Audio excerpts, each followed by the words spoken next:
Jill here. Hi. Welcome to the Land Academy Show, entertaining real estate investment talk. I'm Stephen Jack Butella. And I'm Jill DeWitt, broadcasting from sunny Southern California. Today, Jill and I talk about why most house rentals fail.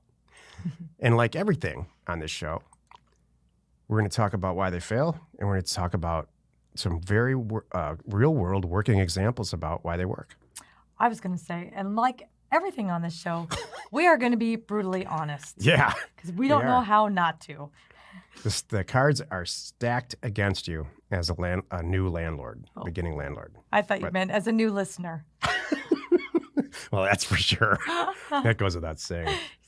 We will be honest. We do not have filter buttons, and there's many times that we need them. That's how we should open this whole show. Like, you chose this. Yeah. You chose to turn this on. That's right. We didn't. You know what? And this is going to be 20 minutes you'll never get back. Well, you know what? If it makes you feel any better, we won't get it back either. Yeah, it's true. 20 minutes I'll never get back. Before we get into it, let's take a question posted by one of our members on the houseacademy.com online community. It's free. But unlike me, you can turn it off right now. Just kidding. Jefferson asks, what do you do when the property inspection report comes back and it's a mess? That's a good question. That is a good question, because that happens.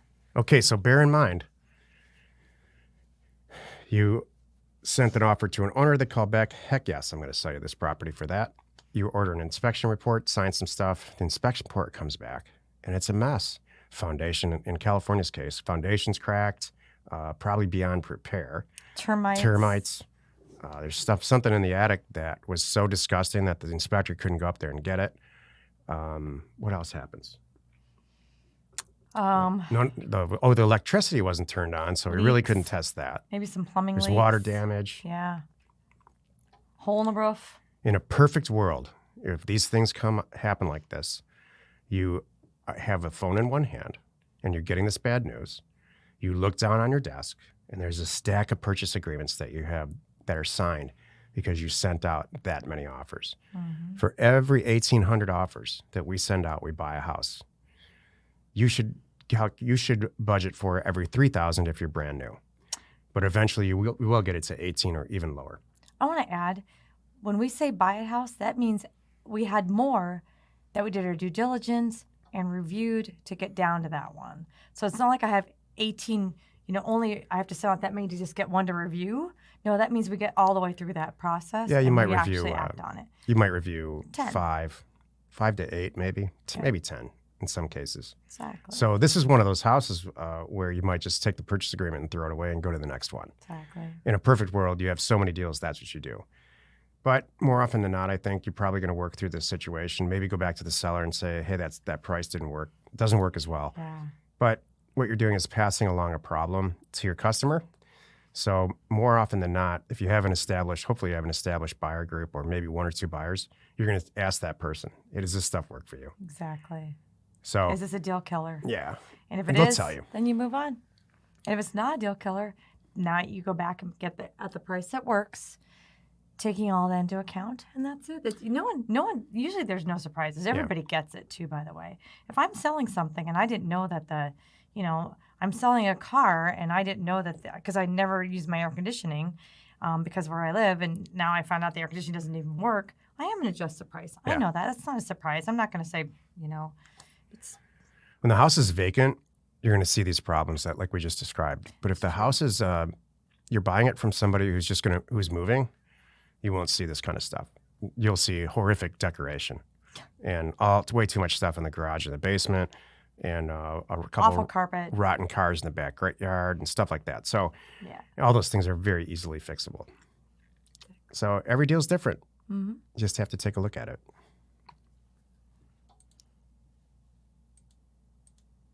Today's topic, why most rentals fail. This is why you're listening. Here's how people become landlords and then file bankruptcy. You're sitting around one day because you hate your job and you decide that you want to become a landlord because you spent a week on Bigger Pockets and it looks pretty easy. So you call your sister-in-law, who's a real estate agent, and she's only ever done two or three deals in her whole life, and those were for relatives. and you say, I want to buy a rental house. And she says, oh my gosh, that's perfect because I have 16 of them right here. And what she means is I have access to the MLS, but so do you. You just don't know it because you only spend a week in Bigger Pockets instead of a month. This is so good. Your sister-in-law. This is a story. I'm just sitting back enjoying this, how it unfolds. Your sister-in-law finds the cheapest priced house she can find in the market that you've chosen, or maybe she talks you into a market that you haven't even researched and you buy it. You go to the bank, you get a mortgage just like you're going to live there. The mortgage company requires an inspection and an appraisal and all kinds of stuff. And you collect your 20%, or if you're lucky, 10% down payment to drain your savings, or probably your actual checking account, not even your savings. And everybody's getting paid except you. The real estate agent got paid. The inspector got paid. The lender got paid. The escrow agent got paid. The appraiser got paid, and the mortgage broker themselves got paid. So now you have a mortgage with Bank of America that's $1,000 a month, and you turn your utilities on, and you got insurance. You had to call an insurance agent to get renter's insurance, and you put a for sale sign in the window, and there you sit. Or for rent. Ready to, yeah, sorry. Or for rent. You put your rent sale, and or whatever, however you market it. And a person piles up, drives up with more garbage in their car than you've ever seen anyone have in their car. And they I love how you tell rent these this stories. house. Your stories are so vivid. It's really good. She drives up with a big gulp in one hand. Yes, a big gulp. And orange cheesy fingers in the other hand. And she lights a cigarette. And lights. What is she driving? She's driving a 1989... Ford Taurus. No, I don't think a Ford Taurus. I think like a 1989 Cadillac DeVille. Oh, okay. And then the ashtray is packed full of cigarettes with lipstick on it. How many kids are in the back? No kids. Oh. But there's a St. Bernard back there. Oh, okay. All right, this is good. Keep going. Who's meeting her at the rental house here? You are. Oh, great. You are. Okay. You quit your job for this. By the way, because your sister-in-law is long gone. She's out, man. You quit your She got her commission and she's gone. You quit your totally lucrative job because you're going to be a landlord. Oh, okay, got it.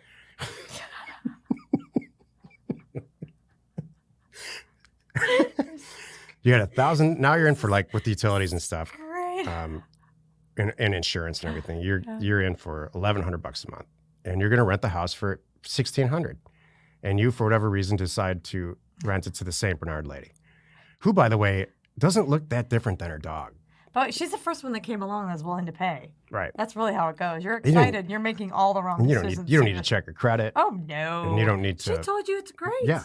Oh, yeah. She told you this. She told you she was looking at the big one around the corner, but she liked this better. It just fit her needs. And she really needs to rent a place because she's at the end of her relationship with, her abusive boyfriend. So you rent it, and you get your first and last month's rent, and you're high. You just got almost $4,000 cash, and she makes her first month's rent payment, and then she never pays again. But that's not the real problem here. Let's say for sake of argument in this story, she does pay. Okay. It costs you $1,100 every month. You're collecting $1,800. That's $700. Not bad until the roof falls in. Yeah. And all kinds of other maintenance-related stuff that goes on. That's right. You never really talked about who's going to do the landscaping. By the way, all her cigarette butts just clogged up the garbage disposal. And yeah. Oh, you're getting calls in the middle of the night. Yeah. Washing machine doesn't work. Yeah. So you say something. You get to the point where you have a conversation with yourself like this, like, I'm probably making $250 to $300 a month on this. Right. If I only had 30 of these, then this would be great. So, but this first deal is probably gonna kill you because you can't sell it now because your sister-in-law got you into a property that sucks. Yeah. Financially and everything else. So you're done. It's like gambling. And by the way, you quit your job, right? So you can't get another loan now. You gambled until you lost all your money and you're out. Right? Can I go get another loan if I find a great deal? You can, but it's now you're walking a tightrope on ethics and all kinds of stuff because you told the lender that you're going to live there just to get the best deal, but you're not. But also, I would say you don't have the income now. All of these things, by the way, minus the St. Bernard, have happened to me.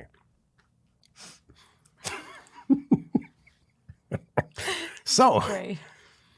hopefully, you're listening to this and you're thinking about doing this, and I've talked you out of it now. Yeah. Because I don't want to go way over on time. Here's the right way to do this. Okay. You're a very smart person, and you understand. You have an accounting background, or an engineering background, or some type of comfort in spreadsheet background. You might even be a real estate agent that hates being a real estate agent and wants to be an investor. Maybe you aerospace engineer. I don't know. Our land group is all packed full of people like this. I don't know, for some reason we attract these kind of people. So you understand the value of raising capital and being in a group where there's lots of people with lots of money, and you look at deals. You also understand that none of these people that I just described deserve $1 out of you. Not the insurance agent, not the real estate broker, none of them. You should spend your money on real estate acquisitions, not on soft cost fees and all kinds of stuff like that. The best working example that almost happened overnight of a landlord situation is this, and this is a real situation. Jill and I have a mutual friend that his wife's sister's husband, his brother-in-law, sold a company, a medical device company, and netted like $50 million. That guy went and got a line of credit for $30 million and came to my buddy and said, my buddy's been in real estate his whole life, buying and selling notes.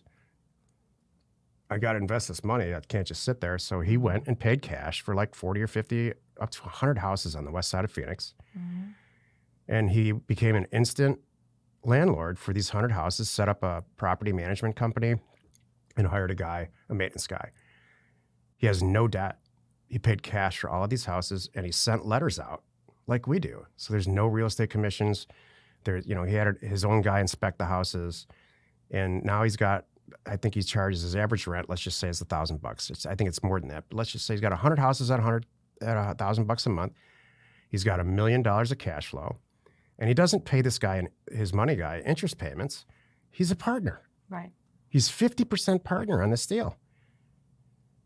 So every month now he's got $100,000 coming in. He buys another house after they pay their salaries on whatever they need to live on. So now his company's growing. He doesn't have any debt. He's only got equity interest. His money partner won. His wife's happy. His wife's sisters are happy. And that's how you do this. And if 2 or 3 or 10 of these things explode one month, because they will, the deal will explode or people stop paying rent. That's how you become a landlord. You don't do it by lending, don't do it the way that we've all been taught to do it, and me included. Story time with Steve. It is. How am I about to say? My only note was passive income, really? Yeah. Because it's not. It takes a lot of planning, and the underlying issues. There are 2 underlying issues with being a landlord. Number, where are you getting the property? Number 1, where are you getting the property? If it's in the MLS represented by a real estate agent, stop right there. Mm-hmm. Your chances of failure are like 90%. But somebody got there first. And then they're just going to get you into a myriad of you might as well, never mind. That's a terrible That's analogy. Another show. And number 2, conventional financing doesn't work for that. You have to get rich people like our groups are packed full of, us included, that understand real estate and believe in you. And if you're new at this, it's real easy. Find some money people, and then you do all the work. Mm-hmm. That's all Jill and I do all day. And when we put our investor hat on, is try to find people to do our deals. Yep, and hand them money. That's it. Yep. Hey, we know your time's valuable. Thanks for spending some of it with us today. Join us next time for the episode called Wholesaling Houses versus Mobile Homes. And we answer your questions posted on our online community, found at houseacademy.com. It is free. You are not alone in your real estate ambition. It was a good story. It was great. I feel bad. And I didn't have a lot to add. I was just kind of letting you go. Thank you. It was just my show. Sometimes it's your show. Thank you. I appreciate that. Wherever you are listening or wherever you are watching, please subscribe and rate us there. We are Steve and Jill. Information and inspiration to buy undervalued property.